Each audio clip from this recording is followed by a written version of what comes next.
The vein pop can be found under SASSE Library, Effects, Reactions. We can drag and drop that into our scene. We hit play. We can see the animation. We also have controls in the Modifiers tab on the Geometry Nodes panel for vein thickness. How thick it is around the space between them. So there we go, we can get much thicker. We space it out, the subdivisions, so how blocky do you want it to be or how smooth. We can change the color of the veins.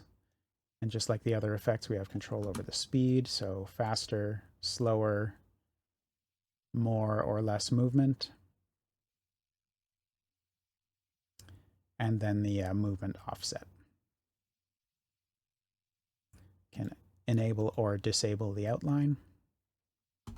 And that is the vein pop.